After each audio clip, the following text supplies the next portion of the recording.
Before we get started, Talk Music Talk has a newsletter, a weekly email featuring the current week's guests, plus what past guests are up to.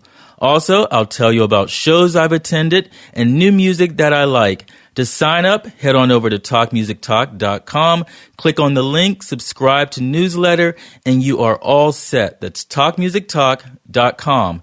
And now for today's episode. Hello there, my friend. Welcome to another episode of Talk Music Talk with Boyce. I am Boyce, your podcasting host. If you have not heard this podcast before, Talk Music Talk is a weekly music interview podcast where I have long-form conversations with people connected to music from different genres and backgrounds, established and emerging music therapists, music journalists, and performers, of course. And on this extended special episode, I had the pleasure of speaking to Finnegan Shanahan, Brooklyn-based composer, multi-instrumentalist, vocalist. Last year, he released a beautiful album entitled The Two Halves.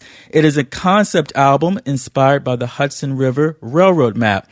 He has a performance with an ensemble that he was a founding/early member of, Contemporaneous. It was started at Bard, where he went to school. They will be performing in New York at the Rite of Summer Music Festival on Governor's Island. 2 shows, 1 p.m. and 3 p.m. August 12th, Saturday, with a rain date on August 13th. It is free to the public. Great conversation with him. We talk about the Two Halves project.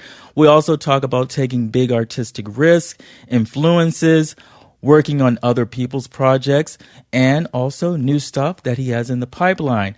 After the conversation with him, you will hear a selection from the Two Halves, the Azimuth, and plus what makes this an extended special episode. You will hear from the two co-artistic directors of the Rite of Summer Music Festival, Pam Goldberg and Blair McMillen. They are also musicians themselves, and they will be talking all about the Rite of Summer Music Festival. So here it is, without further ado, my conversation with Finnegan Shanahan, followed by Pam Goldberg and Blair McMillen of the Rite of Summer Music Festival. Enjoy. So the show coming up, Two Halves, right? The performance. How is this different from the album, Two Halves, from last year? So the show coming up on Governor's Island on the 12th is us, meaning Contemporaneous, performing the Two Halves as basically a full group. Okay. So normally we have like maybe 21 or 22 people in the group for any given show. And for the Two Halves, we play with, I think, an 18-person group. Okay. Yeah. So it's almost a full group, and on the record, the record's not a live record, so it doesn't totally have the same feeling. It's a little more produced. There are some like sounds in there and some stuff going on that makes it sound like what it is, which is not a live record. So it sounds a little different live, but and there are some people playing that aren't, some like roles that aren't on the actual album. Okay. So like another singer, and there's another percussionist, and some parts that kind of were written afterwards. Yeah. Okay. Yeah. And explain the concept. It's based on Hudson Railroad map. This album is based on a map of the Hudson River Railroad from 1848. I guess the map was drawn in 1852, which is after the railroad was completed. It's the railroad that connects where we are now in New York to where I'm from, which is a couple hours north along the Hudson. Rhinebeck, as a little town. And so that I knew that was the logical kind of like path between these two places that at the time I was traveling a lot between. Yeah. The river is really important, and the imagery of water and rivers is important to the music, but the railroad, the trains were like the way I was getting back and forth. And so, and actually writing a lot of the music while I was on them. And so that map really, like, I immediately knew that was something special. And it's this map behind us, actually, that's framed. Okay. And it looks detailed from far away, but if you get up close, like, the towns are just like little lines with like 5 little squares. So it's like it's a very kind of abstract map. Yeah. But there are some things that are not abstract. The river, it kind of shows the depth of the river at various points, and it shows you where mountains are along the river in some places. So I just thought I got really into maps at that time. And that was like 4 or 5 years ago, when I was in school. And I just thought I always thought maps were like just kind of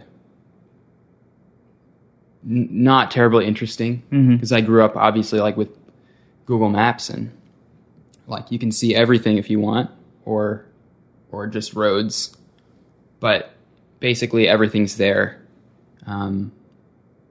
And hand-drawn maps are like, it's totally up to who draws the map. Okay. How much or how little to include. So I thought that this map was like very sparse and very, just like left a lot open to the imagination. Yeah. Like there's more of a mystery. Right. There's no mystery in a Google map. Right. Exactly. There's just not a lot of, it's not that charming. It's pretty cool. Yeah. Google Earth is cool. But if it's just a map of like maybe 200-mile span, I thought the simplicity was really cool. And I was also, at the time, I was reading a lot about Native American map making, and actually several different American Indian map making styles I found to be really cool, and really specific, but at the same time, like specific in how they were connected to the land. So a certain Eskimo map making technique is to use the reflection of light from the sky onto the ice ahead of you. So like completely only relevant in a certain situation, but to their situation, to whoever was using that sort of system. And then there were also American Indian dream map makers, and that's like a kind of something that there's not a ton known about, but but people would have cathartic experiences of either almost coming close to death or like near-death experiences, or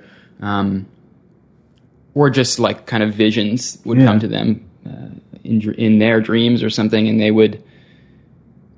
those visions would somehow divine some sort of route or some sort of path that those key people would then turn into maps to share with like their communities or whatever, to predict hunting routes or routes to the afterlife, routes to take in the afterlife or something. So I thought that was super cool. Like, clearly that's a spiritual thing, but also it's like an intensely individual thing, because the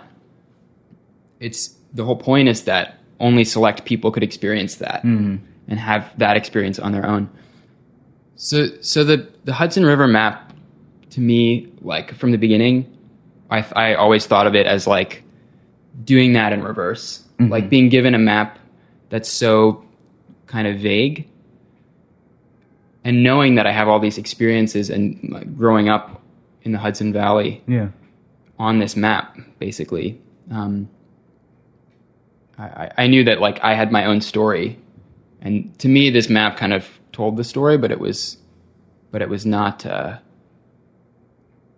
filled in yet. Okay. The story of travel from Rhinebeck to New York? Is it the story of, yeah. So emotionally, it was definitely about moving between those places and changing homes. But also the album is, I would say, not very linear in terms of what the imagery. So there's imagery from the Hudson River, from the Hudson Valley, from the Catskills, imagery from the Jemez Mountains in New Mexico, which is where I was born, in not in the mountains, but in Albuquerque. So that's like a very nostalgic place for me. And then imagery, cosmic imagery, like outer space. And so definitely it becomes less and less realistic and a little bit more abstract, but the river is definitely the central symbol, I would say. Okay. Yeah. And what was the travel? Why were you traveling back and forth? I was traveling because I was still in school, and I was just starting to work in New York and perform a lot in New York, and date somebody in New York. Okay. So, yeah. And so the record is definitely,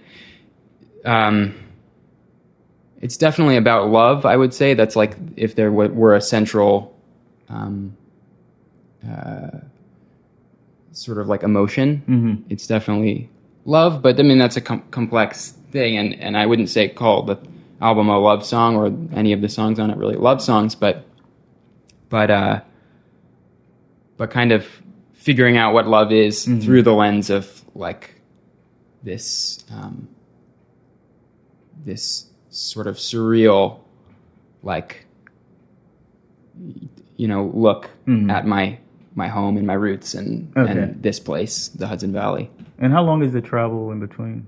The travel from where I grew up in Rhinebeck to New York is like an hour and a half, an hour and 45. So does that give you a lot of time to contemplate on love and going to see this person? Yeah, definitely. It did. I mean, the train is really definitely a place to be reflective, especially if you're on Amtrak instead of Metro North, because it's quieter, but and smoother. But I also spent a lot of time like around train tracks and like recording trains, and where I went to school up at Bard College, which is basically where I grew up too before I went away to college, is right on the river. And so the trains go past, and it's easy to like spend time down there and hang out by trains. So I did a lot of that. Yeah. Well, how did the interest in maps begin? The interest in maps, I don't know. I think I just started putting them up on my wall in my bedroom. There was no, I didn't really choose to be into them, but I never like was super interested or reflective about where I was from until I got to that age, probably. Okay. And then I just, I mean, the geography is fascinating of that area. It's like, this river and the Catskill Mountains, which I grew up across the river from. But it's interesting topographically, that area, the valley and the mountains and stuff. And so, yeah. And when did you realize that the travel, the map could all be a source for a project for your music? I don't know. I think that it was. I'll bring it back to the love thing. I think it was probably falling in love, and I didn't want to just write music about being in love, but there was no separating the way in which I fell in love and growing up / leaving Okay. that place, the Hudson Valley, and sort of leaving, because we haven't really left the Hudson Valley. That's where we are now, I guess, still, in a way. So I didn't go very far, but the falling in love, I think, was like I was just looking for a vehicle sort of to express that, and but then definitely the Hudson River is kind of just a symbol, and I feel like it's the starting point of the album, but then it's the starting point and the attitude in the beginning, at least in the lyrical content, and in the music as I was writing it, the attitude is about the natural world and like humbling oneself to the natural world and being a part of something bigger. And as the journey, with scare quotes, becomes, I think, more abstract and less actually about real places that I've been to or have memories of, then the attitude slowly and gradually becomes the opposite, sort of like turning inwards and reflecting on the self and on the psyche. Okay. And really on dreams themselves, instead of the imagery of everything around oneself, then really like reflecting on the dreams inside. And love is, I think, the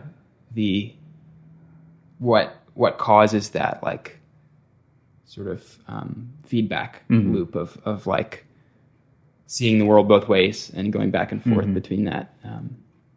Okay. Yeah. And you play multiple instruments. What are the list of instruments that you play?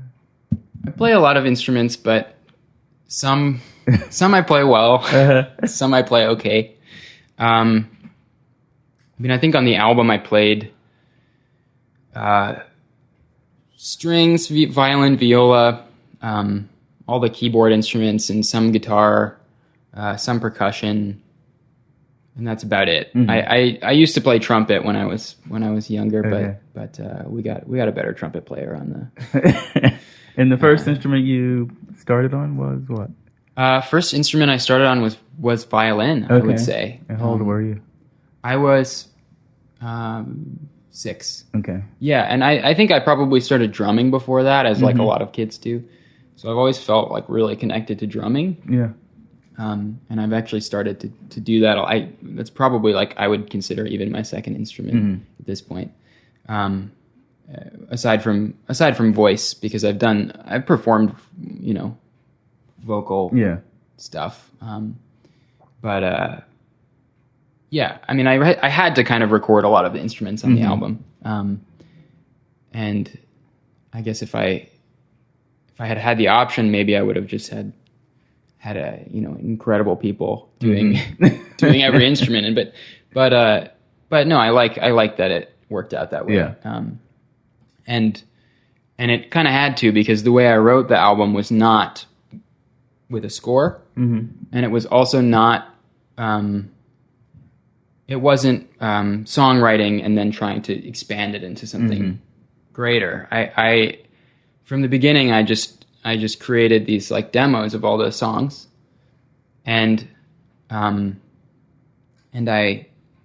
had all the instruments there in front of me, like they would be in a score. Yeah. And I just went section by section, and I recorded all the instruments a lot of them were MIDI. So it's kind of like the opposite of what composition teachers are like. It's not a good idea to start trusting your MIDI sounds and think that that's what it's going to sound like, obviously. But I don't think I did that. I think I just, I almost didn't care what it sounded like. I wasn't even really listening to it. It was just like a way to get it down and not have to use a score right off the bat. Although there is a score now. So when we play it live, when we perform the piece, there's obviously a score, because there's 18 performers, playing it. So I did that after the fact. But when I was making the initial recordings, I did like play all the strings. I recorded real strings for the whole thing. And a lot of those actually ended up on the final record. Okay. Even though we used a real string quartet and, other people. So recording it and writing it were part of the same process. Okay, got it. Whereas some songwriters, I think, can write a whole album's worth of records without ever being near a microphone or a computer or whatever, and then go into a studio. But it kind of worked in tandem. Okay. Were you doing are you able to work on any of it when you were on the train? Oh yeah, I did a lot of that while I was on the train. Like a lot of. I mean, it's really embarrassing, but a lot of like keyboard typing to play the sounds, which is just like, that's when I was like 10 years old or something and first discovering GarageBand. I think that's just what you do, and to put the sounds in if you're not actually using a microphone. And somehow I like haven't gotten away from that. I still do. I still do it if it's like convenient and I'm on a train. Yeah. Well, it's the end product. Yeah, no, it's totally fine. Yeah. And so you started off violin, musical family, creative family? Creative family, definitely. I have a lot of artists in my family. Okay. Big family, small family? Yeah, I would say, my immediate family is small. I have one brother, and my parents were both artists. My mother was a dancer, and my father is a cartoonist. Okay. And so I definitely grew up around artwork. And I have, some other relatives who are painters and screen printers and songwriters and stuff like that. Okay. But I wouldn't say that I had a lot of like musical mentorship at all. Really, I didn't really have any. But we had instruments growing up. Yeah. We had a piano. We had like different things. We had like little, those like terrible little keyboards that run on like AA batteries. You just carry one of those around all the time at a certain age. So I was like, definitely was given instruments. But, okay. Did you take to music immediately? They saw that in you? Is that why? Yeah, I think so. I mean, I didn't start writing music, certainly, until I was in college, basically. I wrote a couple like songs, just like, first little attempts into writing songs when I was probably quite a bit younger than that, but and then recorded a couple songs when I was in high school or college, but then this was like my first real thing I've ever really wrote. Okay. Yeah. But I definitely liked performing from a young age, and I liked playing instruments. And stringed instruments are really tricky because I think no matter how much you love it, like all string players, like there's a certain amount of like, you have to be disciplined and everybody at some point, everybody's parents at some time told them you have to practice, that's a unavoidable thing, I think. But fortunately I just never really resented that. Practicing. And my parents weren't, they didn't really make me do anything I didn't want to do. So, and then I just got more and more serious about it, I think, as I got older. And decided that I could do it for a living probably around the time that people start thinking about having to make a living. Okay. So, I don't know. Yeah. But then writing music, that really came later. And haven't done that much of it, really. Yeah. So when you were playing, was that in high school bands or? When I was playing violin, that was that was studying privately. Okay. Yeah. And then I played trumpet in school band. Yeah. And then basically all my other instruments I just played for fun, like with friends. I had friends who got electric guitars for Christmas or something, and they started taking lessons, and I just like made them teach me whatever they came back from lessons, and I like asked them to teach me what they learned. So I picked things up that way, and then later I started playing in bands and stuff, and then I got into recording and really using like recorded music as a tool to write music. So, I got experience like arranging for people or so really taking like creative control, even if it was just like for somebody's band or something, to create like arrangements for. Okay. And you found that appealed to you? Yeah. Coming up music from that direction also. Totally. And it's a very like low, it's like a low risk thing because, it's not really your project, but you can take it on and like make something your own in a certain way. And so it's, it was a good way to start doing that without having to like concept something. Yeah. Think of like a concept album or something, which turned out to be like the first thing I ever decided to do. So I don't know. I guess I'm not sure why I did that. It comes but when it comes, right? Yeah, I think by the time I decided like, okay, I want to make my own thing from scratch, I just thought like, well, I want it to be like really clear what this is about, and I want the whole thing to be really cohesive. As opposed to just having 10, 12 songs about, they're like about different things in my life and just putting them together. I think Did you have any other albums you were looking at that were like conceptual? As inspiration for this? Oh, yeah, I mean, sort of. I mean, there's like, in terms of older stuff, there's definitely a lot of like prog rock albums that are like huge concept albums, and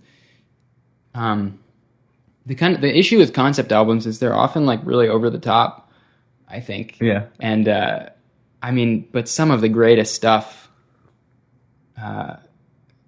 that's some of the greatest albums ever, I mean, may not even have been considered real like concept albums, but just like the art of album making, I think, and just creating like a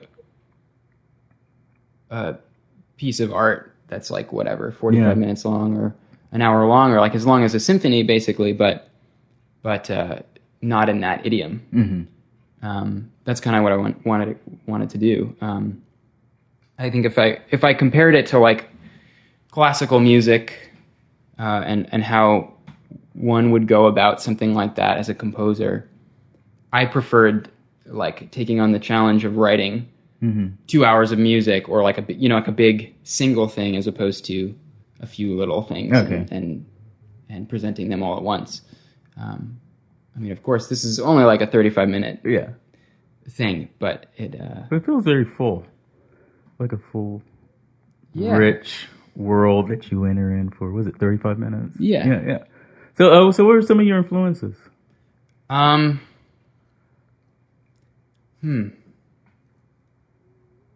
think I listen more than anything. I listen to folk music. I listen to,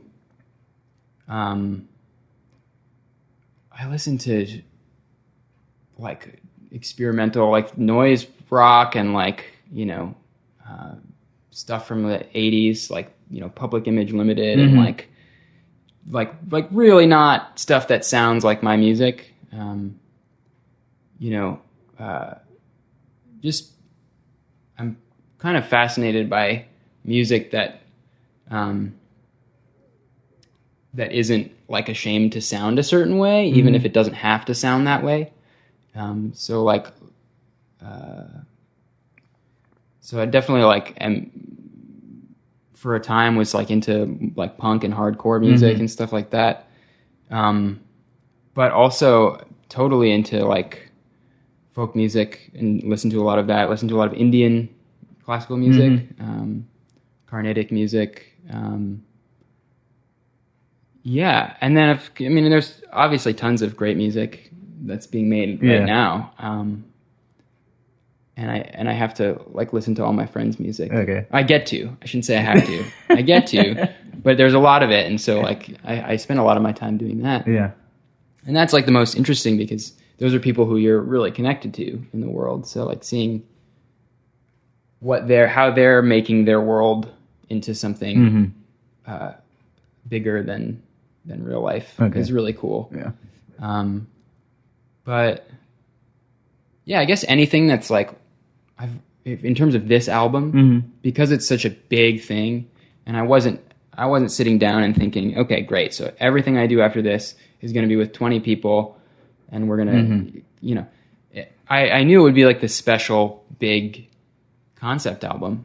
So I was definitely inspired by like weird art rock bands and like weird conceptual, like out there's a band called Magma, which is like, they're kind of like, I guess, prog rock, ish. And they like invented a whole language for their band. And they have many records, but they're basically like all concept albums, and they sing in like a language that's not a language. I've always thought that stuff like that is really continuous, and a band like that sees something like that through all the way to the very end. It's really cool. When you're approaching something this large for your first project, is there points as you're making it like, what have I got myself into? Am I over my head? Yeah, totally. How do you keep your confidence throughout it?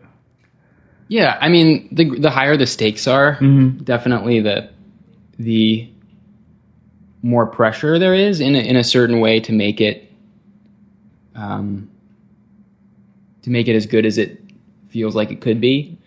And when you're involving, like, I think the biggest pressure is just like involving lots of other people and people who are really good at what they do, and who are willing to give a lot of their time to do something. You want to make it like a totally remarkable experience for those people too. So, so Contemporaneous is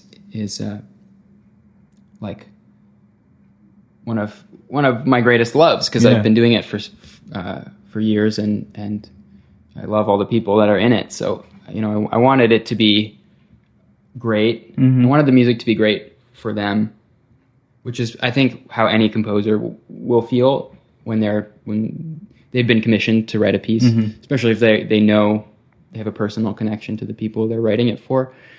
But I don't know. I think just the conceptual solidness. Yeah. I think I was always pretty sure of like what the music meant, and that's more important than anything.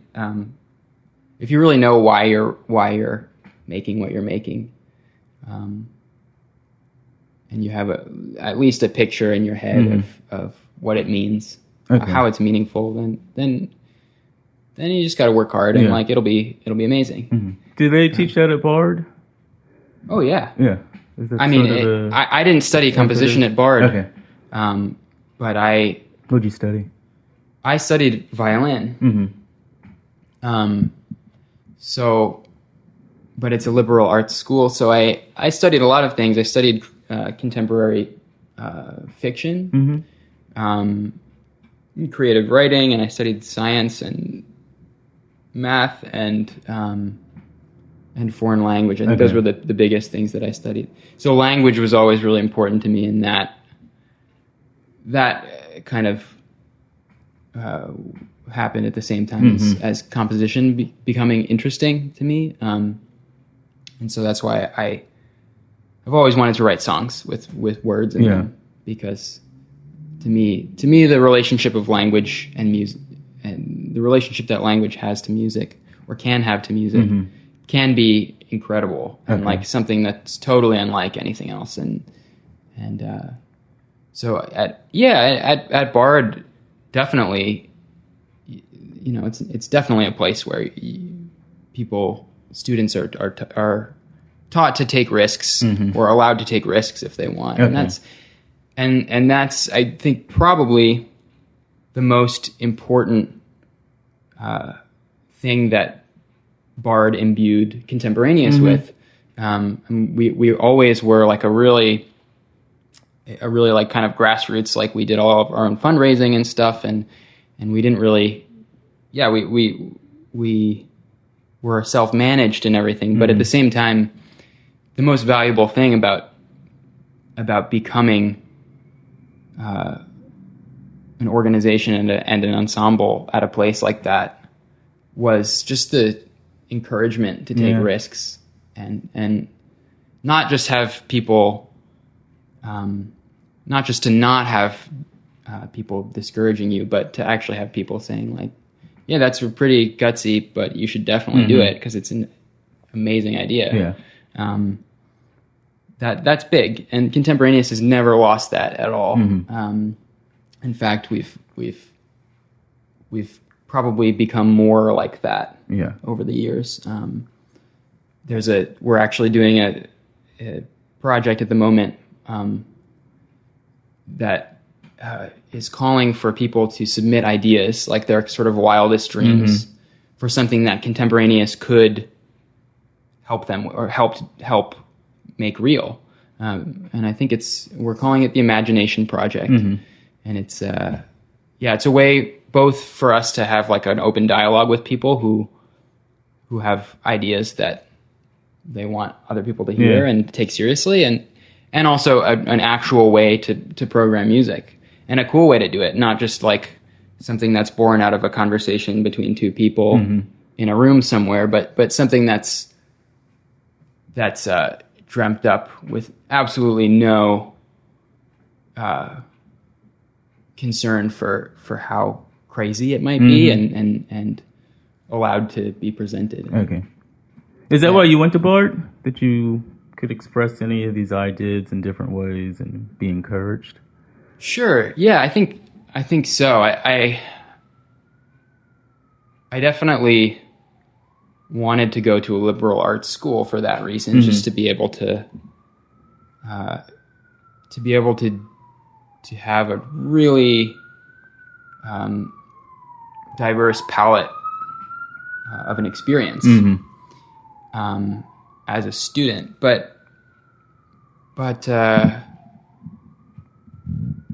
yeah, I mean, I've never liked to like compromise when I come up with ideas, and even in this scenario of working with someone else's music, and I was saying low risk there, but even then, like I've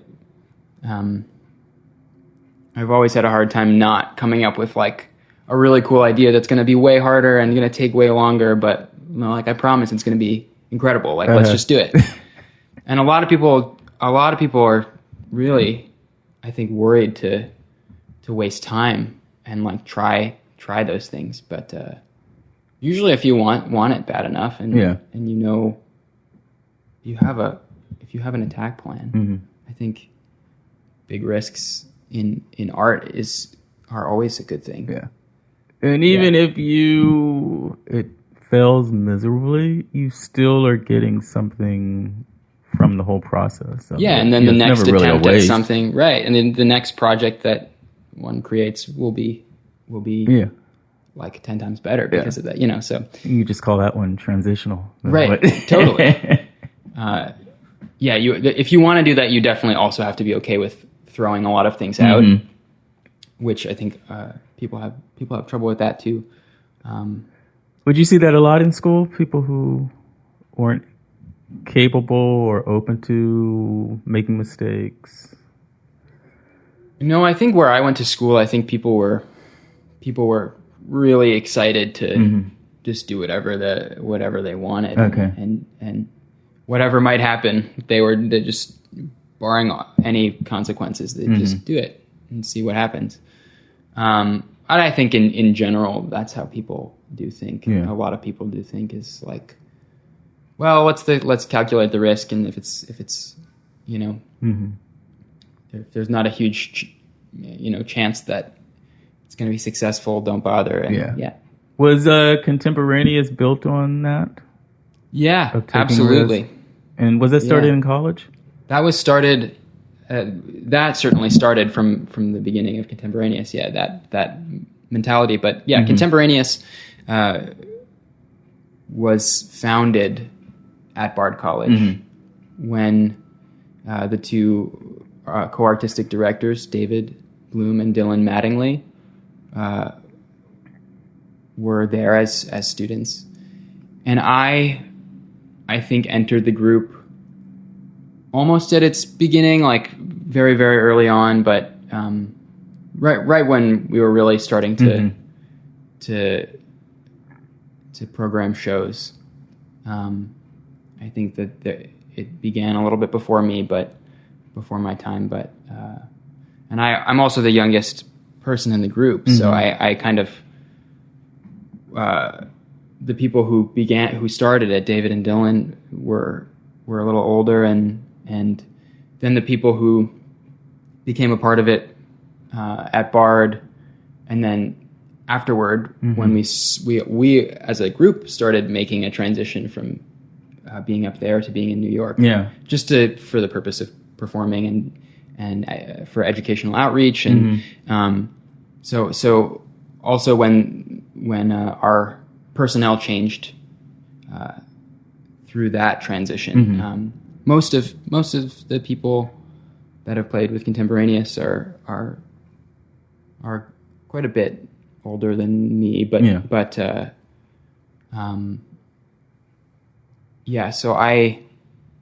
that was my experience from the very beginning, is that we always were okay with taking on big challenges and like, oh, we'll make it work. And we still do that. I think as a small organization, it's hard to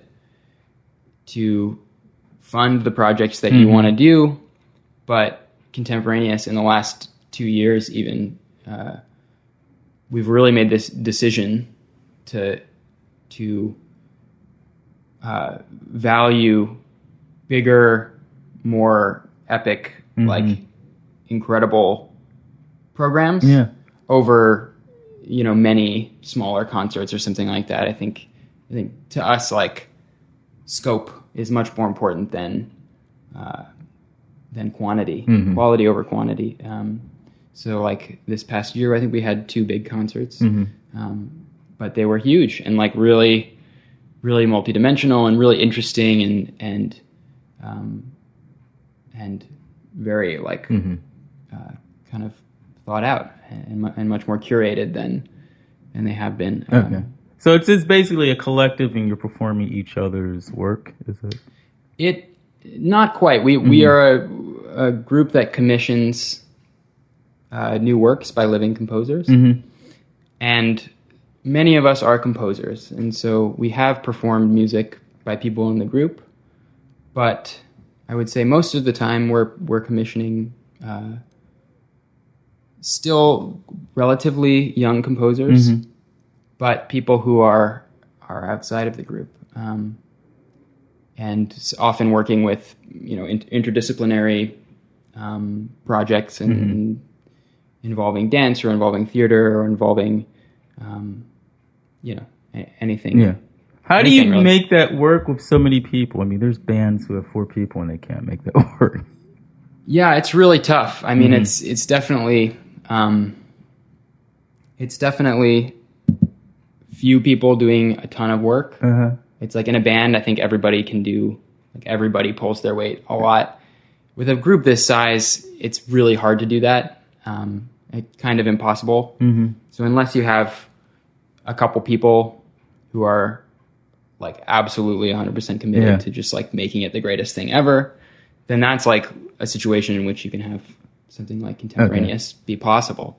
So David and Dylan have made Contemporaneous like a huge priority in their lives for years, and that's why it's able to exist. But it is very complex getting that many people together, and these are people who perform everywhere and tour around the world, and and have their own projects as performers and as composers, and as artists. We have people in the group who do also things other than music too. So it's a lot to get everybody together, but it's pretty incredible. Mm-hmm. Are you doing stuff on your own also? I am, yeah. I'm working on, I do some scoring for films, and also some of my own music, which is, at the moment, very different than the Two Halves. So the film work that I've been doing is, as of late, is a collaboration with my close friend Jeff Mertz, who's a filmmaker, director, filmmaker. And he and I have worked on a couple projects now that are sort of intertwined, and they're short art documentaries, basically, about, one was about the interstate in Austin, Texas. So about infrastructure and humans, basically. And then the second one, which we're about to release in a matter of days, maybe, is called Children of Blue. And it's a documentary about 3 different species of birds in Skagastrand, Iceland. I think I'm saying it right. I probably am not, but Jeff was an artist in residence there last summer, and he created this film that I am making a score for. So that those projects are less like film scores and more like kind of like a multidisciplinary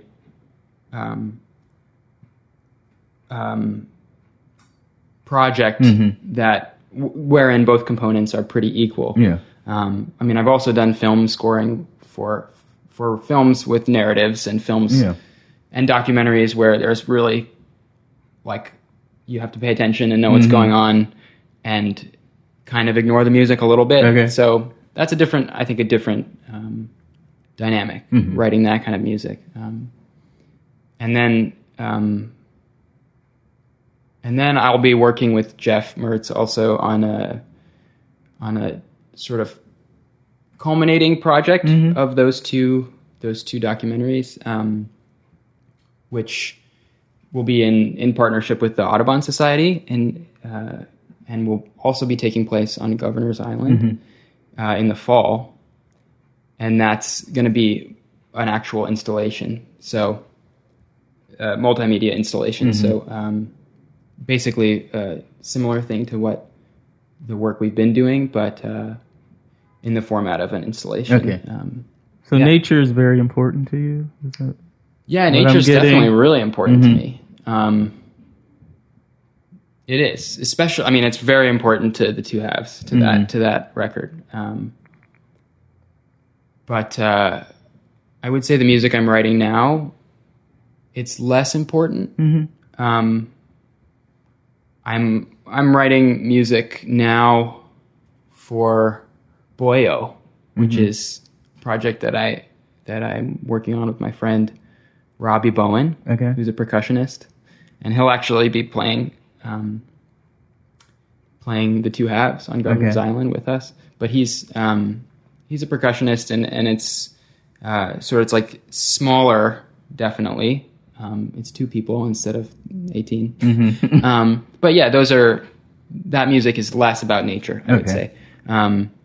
But still about dreams and like the psyche, certainly, and imagery.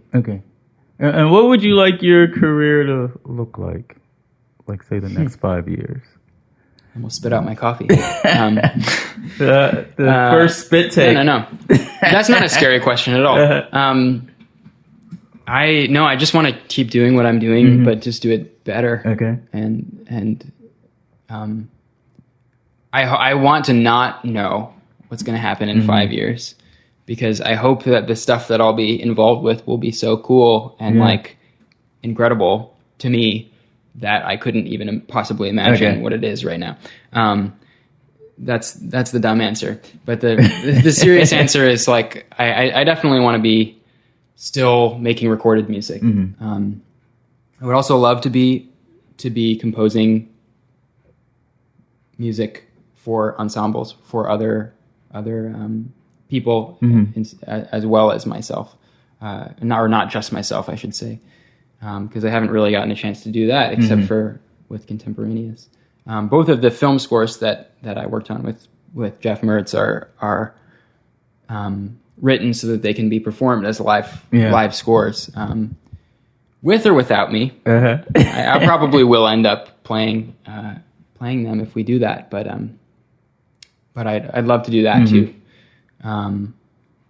Yeah, that sounds exciting. Yeah.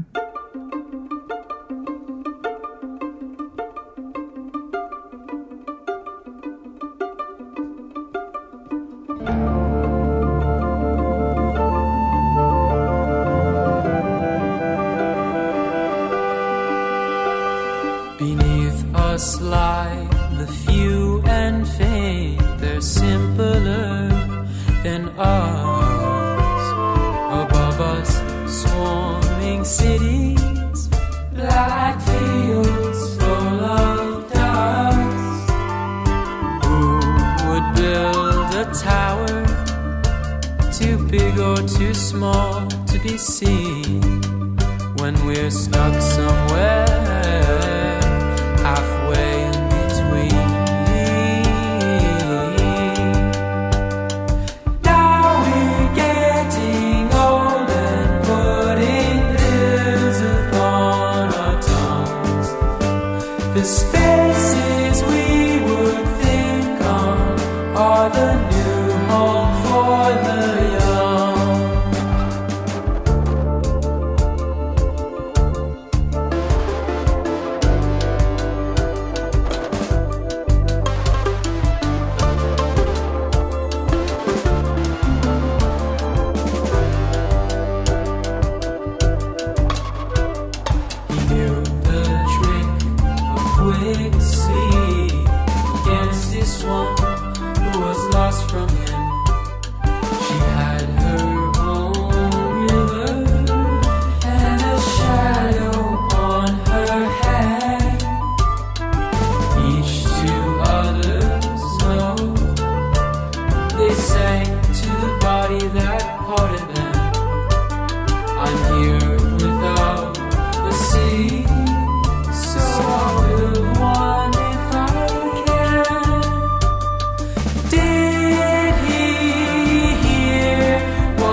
Sister,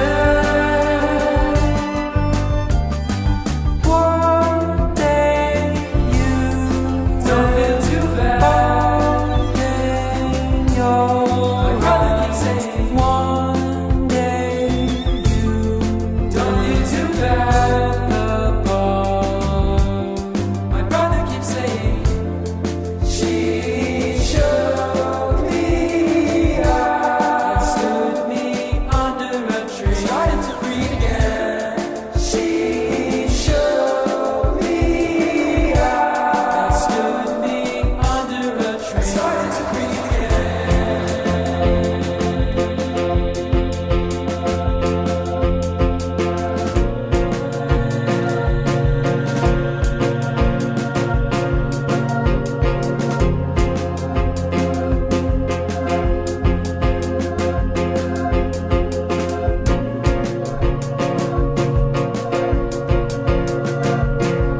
What do you get from running a festival that's different from being a musician yourself?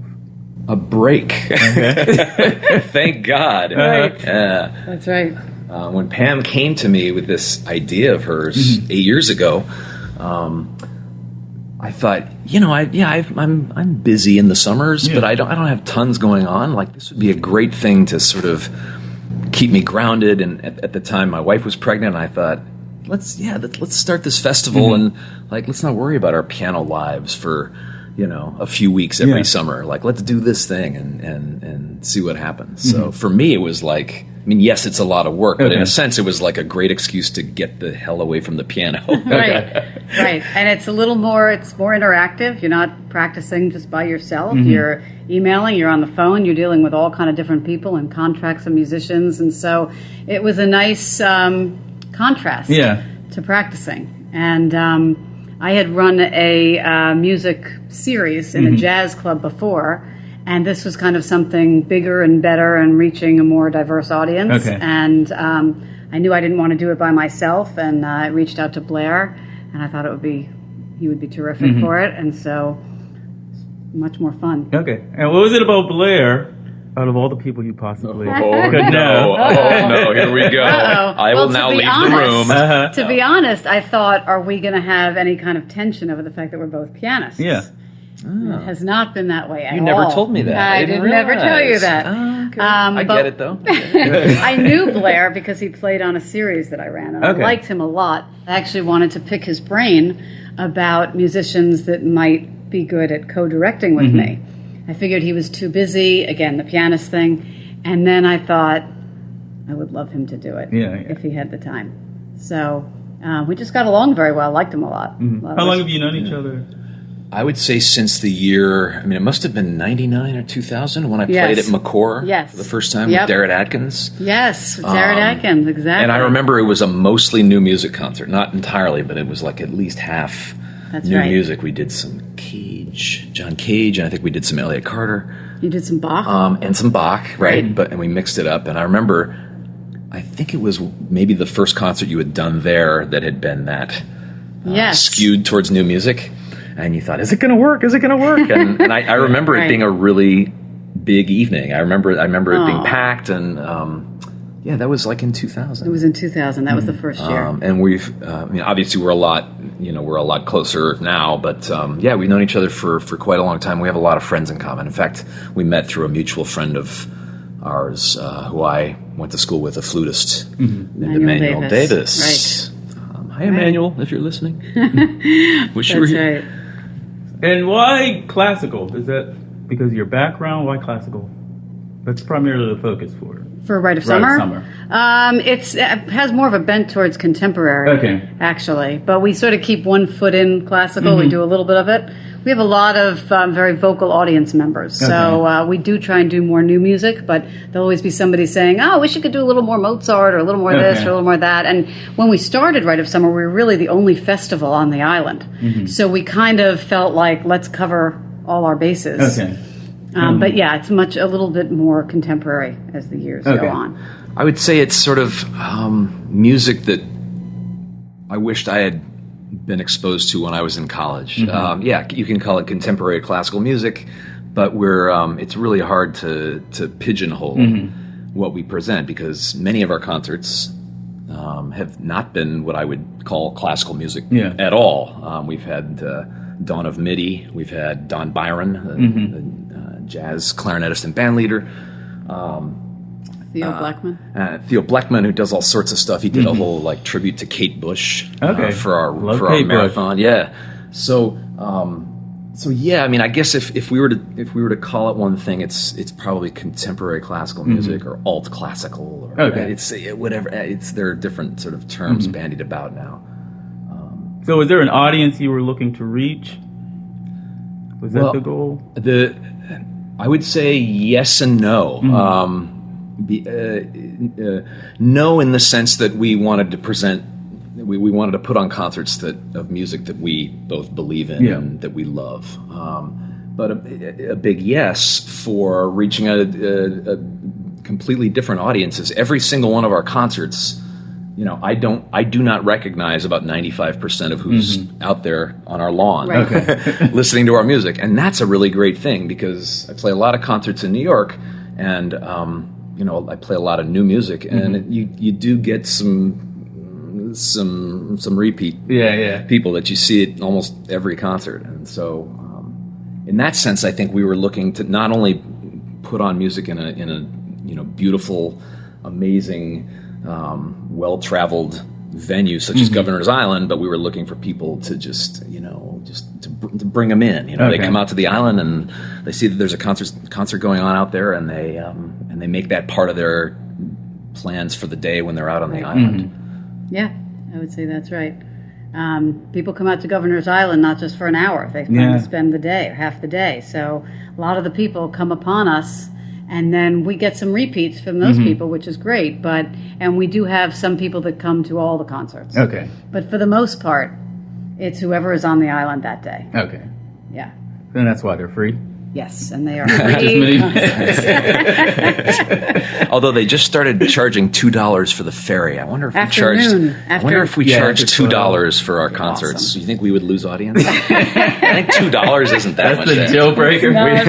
We take donations. But, we should start charging. That's right. So I guess what I'm looking to find out is what did you feel was missing to start this festival? Because there's so many festivals. What was this one? Right. What was it filling? Was it filling a need? Well, I think it was filling a need on Governor's Island. Okay. We were creating a festival where there had been no festival before. So and at the time, Governor's Island was just starting to really catch on as what Leslie Koch, the former head of it, called a playground for the arts. And we thought, what better of a place to have a music festival in this sort of artsy, goofy kind of a place where they have Civil War reenactment day and what else do they have going on? They have all kind of quirky stuff. It's great. Something different every weekend. Something different. Yeah. So, so that was fun. And what do you think you bring from your own backgrounds as musicians to it? I think for me it was, as I said just a minute ago, it was sort of presenting music that I wished I had had more exposure to when I was in college. Okay. I wanted to put on a festival. I think we wanted to put on a festival where we presented contemporary classical music that was fun and fresh and not scary and forbidding. For me, it was about the opportunity to present great music, not necessarily play. Although we have both played on our own festival a few times. Yep. So just recently we did. Yeah. But I think for me, I've always had a little bit of getting on my soapbox of, presenting classical music in an alternative way could make people actually like classical music or take away the taboo about it being very uptight. And that's why I started my first series. And this is much more exciting because we're reaching a bigger audience. But in the outdoors, in sort of a casual setting, we are dressed in a very casual way. People are on blankets. I thought, this is the way people should be experiencing music. They can get up, they can walk around, they can have a drink or eat during it, whatever. So this was kind of just a broader vision of what I've been kind of passionate about for a long time. Okay. And how do we remove that intimidation people have about classical? Not to. We're gonna solve that problem right now. I feel like that'd be great. I feel like I'm tooting our own horn in a huge way, but I don't mean to. But at the same time, I feel like festivals like this are a very small part of the answer to what will will bring, classical concert music, contemporary concert music to more people. And it's interesting, you had asked just a minute ago about what our experience as musicians was in starting the festival. A whole lot of this has been, of course, trial and error, and a whole lot of it has been new to both of us, myself especially, because I had never run a series before. Pam had. But this, doing something like this is a part of many musicians' lives, whether you're asked to come up with one concert program for some series that you're playing on a year from now, or whether a friend calls you up and says, "Hey, I've got to curate 3 nights in a row at a jazz club. You know anybody you went to school with who plays great jazz and they want to come in?" And just sitting down and setting up a festival like this, one year after the other. I didn't go to school for that, and I didn't learn about how to do that. And so I feel like I wished I had had that, at least a little bit of that exposure when I had been in school. People, I wish there had been talks about how to start your own 501c3 organization, how to apply, how to write a decent sounding grant, to put you in the running for a possible grant in the future. Doing outreach in schools. These are all things that are absolutely crucial for any musician nowadays. And for myself personally, I didn't have any of that in school. So a big part of it has been unknown. It hasn't been our experience as musicians. It's been on the job training. Totally. Okay. Yeah, and actually it's interesting because Manhattan School of Music just a few years ago started a Center for Entrepreneurship. I think Juilliard's doing something like it. I think schools are recognizing that kids are graduating and they've been in practice rooms for hours a day, but then what do they do? Yeah, because Clive Davis at NYU has a similar program. It's the music and the business. And you're learning, regardless whether you want to be a producer, performer, you're going to learn the business side of it also. Is it a degree in musical entrepreneurship? Yeah. You get the music degree, it's the joint degree. I think I read about that. Yeah. That's so great. That's the way things are headed now. There is no, there is no soloist's life. There is no, for a tiny few, but there's no making a living from performing concerts as your sole source of income for almost anybody in the world. So we all need to be doing stuff like this and many other things that we probably haven't gotten around to, that the younger generation probably is. We're not very tech savvy. We need help in that department. We're both in our 40s, and we're I hear that from the internet was brand new when I was in grad school. Okay. So musicians in their 20s are worried about social media. It's embarrassing. We outsource some of that, although we do try and we do our best. High five. We're raising children. But, and I wanted to know, for each year, how long in advance do you start thinking about the following year, and do you have a different intention for each summer? So we start thinking in the fall, but in terms of Governor's Island and how they book and their permit process, it starts a little bit later. Okay. So we start thinking, we start reaching out, but we can't actually book concerts till we get those. We're constantly trying to do more commissioning, think about larger projects, all that kind of thing. But is there a theme, or each year you're thinking is there a theme? Yeah, we haven't themed an entire season's worth of concerts. We thought about it. We thought about it for sure. Yeah, we talked about a family thing or a vocal series or something, and doing vocal series, but. We should. Let's talk about it. Yeah, that's a good idea. That's a great idea. Thanks, man. You just planted a great idea. Sure. Or even something where, each year, these are we want people to walk away. If they go to all these shows this summer, we want people to walk away with this thing about classical, all classical. Or this music. I feel like even if it's not necessarily overtly stated, every season we have a big concert, and that's not to say that the others are meaningless and that they're small and tiny, but our big project last year was putting on this piece by John Luther Adams for 1 to 99 percussionists called Inuxuit, and that was a tremendous amount of work, and we both had, at least myself, had a few more gray hairs because of it, but it was so rewarding and so amazing to see, 75 people spread out over the hills over on Governor's Island on a beautiful day overlooking the Statue of Liberty. So, I mean, each season there's I would say one concert.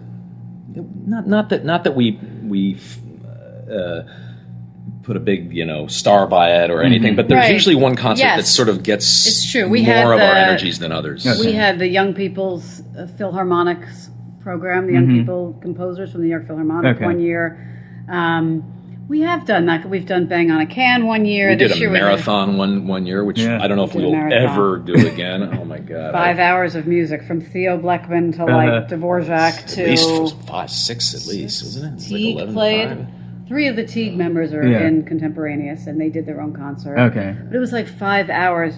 I mean, what's funny about the Inuksuk concert was the hardest part about that was organizing those cars onto the ferry. Remember that? Tons of people driving out with all their percussion instruments. But yeah, I mean, I would say we always have our eye on the ball to have something big. Okay. Yeah. And is there like a certain mix you want for each year? I think we've had a nice eclectic mix every year, which I kind of like. Yeah, it's a good question. I mean, most summers, again, I'm generalizing, but most summers we've usually had one, what I would call fairly traditional concert. Right. Most summers we have, right? This summer maybe not, but in most summers in the past This summer we have. maybe not. We've had like a singer with a pianist doing more, traditional stuff. This summer, I think you're right, because we had John Cage, Contemporaneous. Yeah, we haven't had any this summer. It's been very much contemporary, but yeah.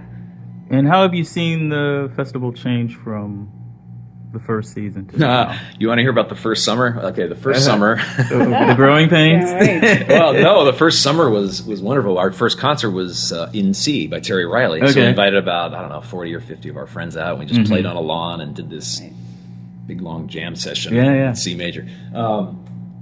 They used to... They used to allow us to just basically put up our posters anywhere on the island. Okay.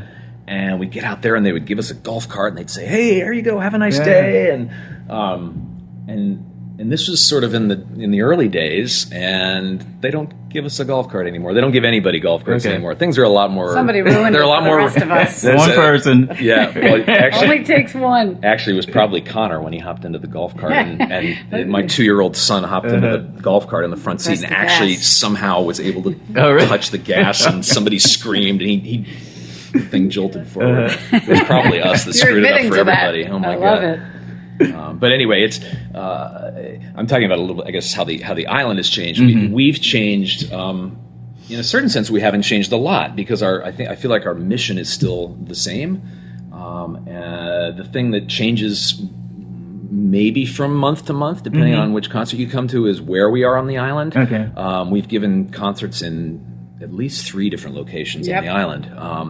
We were at a place called Colonel's Row, which is a really long, flat, grassy, shaded area.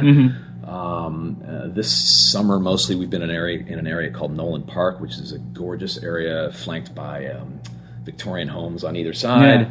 And then last summer, we were, for Inuksuk, the percussion piece, we were out at the Hills, which is like sort of walking out into New York Harbor towards the Statue of Liberty. Okay. But in essence, we're still using the same sound people. You and I still have not killed each other, and we're still running the festival together. This is our second sound people. We use sound people called Wolf Productions. Oh, that's right. Remember that? One summer. But for generally, yeah. Okay. We have.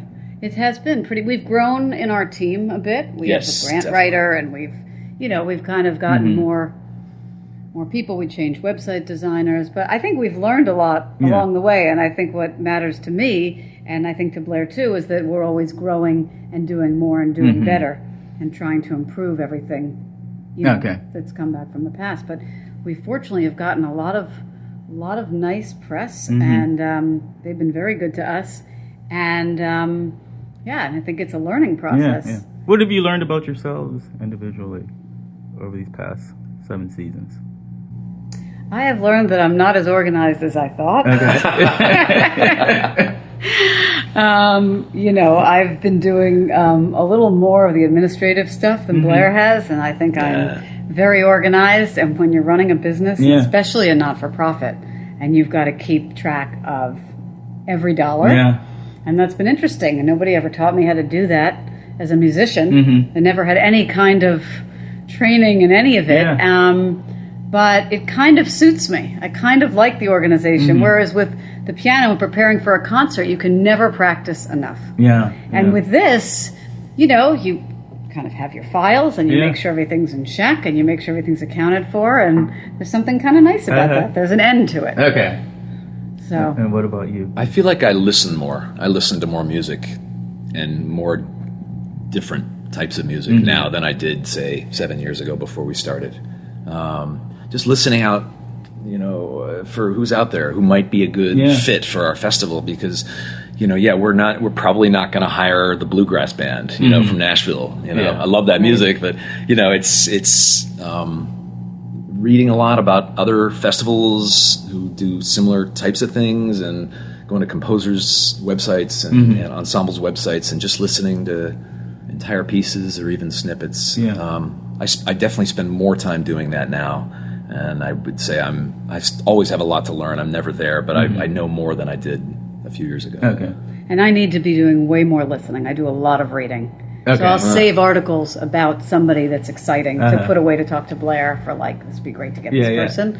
But I definitely could be doing a lot more listening. But it's exciting to be in the now and want to be staying current. And, running a festival like this makes you want to be on top of things and know who's where. So I like that. That's exciting.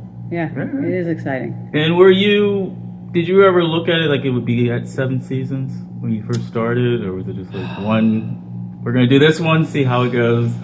I think the first year we definitely did. I feel like Blair and I talked a lot about let's think big and start small. And it was not a 1-year thing. I mean, I feel like we were, you knew that. I don't think anything was ever stated outright between us. Right. But I feel like we were thinking at least with a 5 or 6 year plan from the beginning. Not that we had it all mapped out. I mean, not even close. But I think in the back of our minds, I think we thought of this as in the very least a fairly long term thing that we were going to bring back every summer. That's we started with 3 concerts. We now do 4, and we do occasionally 3 dates. So 6. Now we do 8 concerts, 4 dates. Yeah. 4 weekends in the summer now.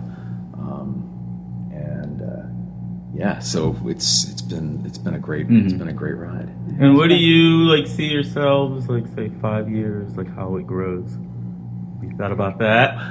We've had a lot of talks about spreading this into the I guess concert calendar year, for lack of a better term, the semester, the school calendar year, because we are entirely a summer festival. And we've made some inroads with that. It hasn't happened yet, but that's one thing that we've talked about, and we've been back and forth about how to do it.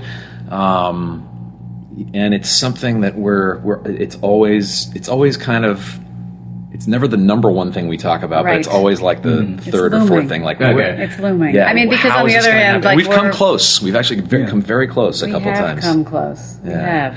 And what that means ultimately down the road in 10 years, I mean, who knows? I mean, it could possibly be a one-time thing if we did it. Right. So having events that would be outside of Governor's Island. Right. And maybe in a place that relates to Governor's Island, like another place on this side that's on the water. Okay. Yeah. Who knows? There's a lot of questions about it. Who are we serving? Who are we thinking that we want to be in our audience? Where would it be? Is it a bar? Is it a hotel? Is it, Hotel. Not hotel. Like a complex, an apartment complex. Because it's your aesthetic that would be moving from place to place. Right. And what would you say that aesthetic is? Moving from place to place. Like if you're having it on Governor's Island, and then if you extend that out to other places. Yeah, I mean, it would be like any ensemble that plays any number of dates wherever, like Contemporaneous. Yeah. They have a regular concert season, but it's different. I mean, every time they sit down and play, it's at a different place with a different concert, and that would probably be us. Yeah, and I think we thought about doing a Rite of Fall, a Rite of Winter, that kind of thing, or a Rite of Summer presents. I don't know. Okay. But, and what do you want people to walk away from when they see the festival? Just that we're loving what we're doing. We're presenting music that hopefully even if it doesn't speak to them, they'll enjoy. And just sort of bringing fresh, fun, enjoyable, exciting music for free to people. Yeah. That's all I really want. I like that. I also think I'd like to change people's opinion about the word classical music, or however we're going to call what we do. Right. I would love people to walk away just having a different feel for what it can be. And when did you get that for yourselves? The classical music, or did you always have that? The classical music to let go of the stigma people have. Did you always have that, or did you not have that? Until graduate school, I wasn't among music students. Yeah. I sort of I didn't really know I'd be so serious about it. So I was always with people who didn't go to concerts. Okay. I went a lot with my dad. But I knew that the stigma among people was that it was sort of uptight and elitist, and you had to be really learned in it in order to go to a concert. Yeah. So it was always something that was intimidating to people around me in my world. And so there was something exciting about trying to change that. And how has it helped your own music, or has it? Like our own lives as musicians, or has it? It's in quantifiable ways. I mean, I have definitely played certain pieces that we've presented at Rite of Summer in other venues in other places because of our festival. Okay. I have gotten to know ensembles that I wouldn't have otherwise known if we hadn't presented them, for sure. And a whole lot of others, obviously, just through listening and stuff, as I said a minute ago. So that in that sense. And what about you? I have learned a lot about contemporary music. I mean, I really love it. I find it exciting. Just like Blair, I've met a lot of new people, but I've done a lot more listening than I otherwise would have. Yeah. I think for me, coming to it later in life, I feel like I'm always catching up with, repertoire that I should have been playing all these years. Okay. So I'm still in like Schumann, Schubert, Beethoven world, and this has been very exciting to both learn and listen to and play. Yeah, so. And it's great to always keep learning, right? Yeah, absolutely. Yeah. And for people to keep up online, even if they can't make the festival, they can check you out. What are you doing online? Best place? Best place, riteofsummer.com. Okay. And Contemporaneous, August 12th. Yes. 1 o'clock, 3 o'clock. Yeah. Rain date on the... And rain date the next day. Which Same hopefully... time. Sorry, I'm going to make a knock. Not going to happen. We're ordering no rain. For the That's right. Absolutely. Hey, did I leave anything out? Is there anything you want to add? No. Is that everything? I think that's it. Yeah. Great. Well, thank you for doing this. And I wish you the Thank best. you. Yeah, hope to see you out on Governor's Island. Yes. That concludes another episode of Talk Music Talk. I hope you enjoyed Finnegan Shanahan and his music, and Blair McMillen and Pam Goldberg from the Rite of Summer Music Festival. In addition to Finnegan's The Two Halves, Contemporaneous will also be performing the music of Emma O'Halloran and Ian Gottlieb. Again, that's August 12th in New York at Governor's Island, Nolan Park. Free to the public with an August 13th rain date, 1 p.m. and 3 p.m. For more information, just head on over to riteofsummer.com, and you can also purchase The Two Halves by Finnegan Shanahan on Bandcamp, finneganshanahan.bandcamp.com. I'm online several places, talkmusictalk.com for more information on the music that I make and the novels that I write, and I am on Instagram at This Is Boyce. Call to action for you. If you enjoyed this episode, please share it on social media, email it to a friend, or leave a 5-star rating and or review if you are listening on iTunes. This all helps to grow the TMT audience. Also, TMT has a free app for iPhone and Android, wherever you like to get your apps, or you can subscribe to the podcast on iTunes, Google Play, and just about everywhere else. Just search for Talk Music Talk. You can also find the podcast on SoundCloud at soundcloud.com/This Is Boyce, starting with episode 100. Thank you so much for listening. I hope you enjoyed it. Until next time, and there will be a next time, this one's for you, Liz.